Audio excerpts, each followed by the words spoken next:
and welcome to East India Company overview video.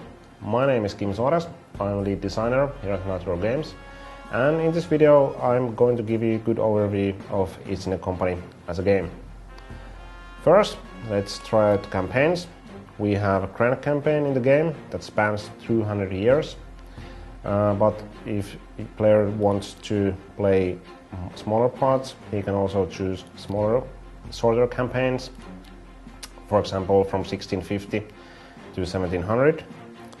There are 8 different nationalities you can choose from, and I would like to point out these are national East India companies, so you play company, not the nation itself.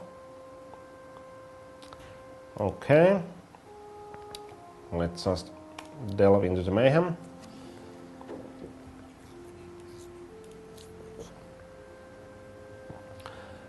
We have 3 different game views.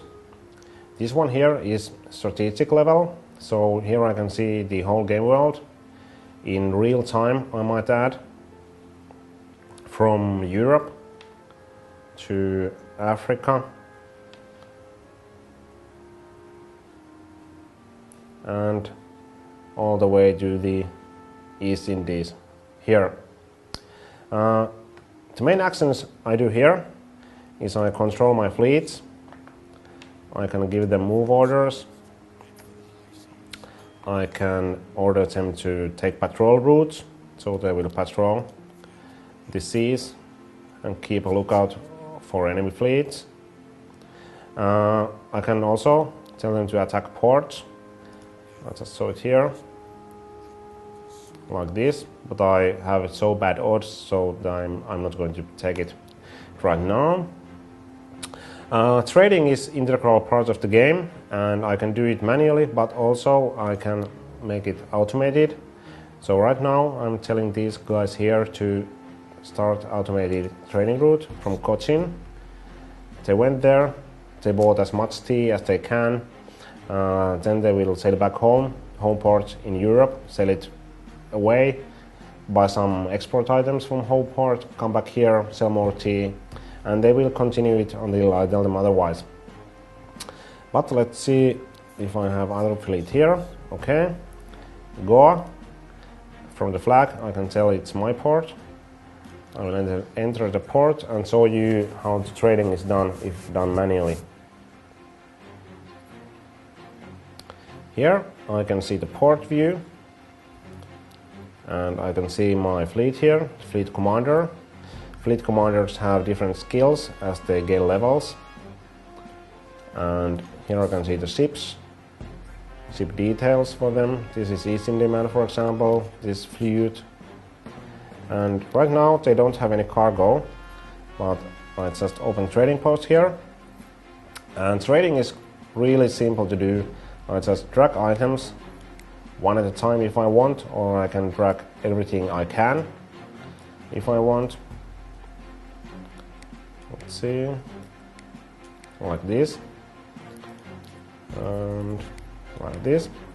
And here at a glance I can also see how much profit I'm going to make when I sell them back home. So spices, which is one of the main trade items in the game, gives out the best profit. But prices are dynamic in East India Company, so you have to pay attention to it. For example, if I buy a lot of spice here, the price I pay for it will go up, and likewise if I sell a lot of spice back to my home port, the price there will go down. So prices have that basic dynamic, and you have to play that dynamic and play the market to make profit. You can also affect profit by building trading posts. You can do it if you own the port, and building better levels of trading posts gives you better discounts, and you can also build warehouses to store items. You can build shipyards, so you can build ships in different ports, not just your home port. And for defense, you can build forts and garrisons. Also, here I'm going to show you a bit about diplomacy. Here we can see different companies in the game. I'm playing Spain right now. This first one is Wealth. Next one is how many ships each company has. But the most important thing here is company power. So company power is combined and calculated from all the rest of the values. And for example, here I can see that I'm almost the weakest, only Netherlands is weaker than me. I shall remember that. I select Netherlands here and I go to negotiate with them. Here you can see the negotiation power bar. The more it's on the red side here on the left, the less likely the other company is going to accept whatever you offer them. But if you get it here on the green side, the more green side it's on, the more likely they are to accept your offer. Right now, because Netherlands is reserved towards me, it's on the red to start with. I can affect it with money and I can ask them to sell me ivory. I give them a little bit more money. And also I can use threats. Because I'm stronger than Netherlands, I can threat them with war.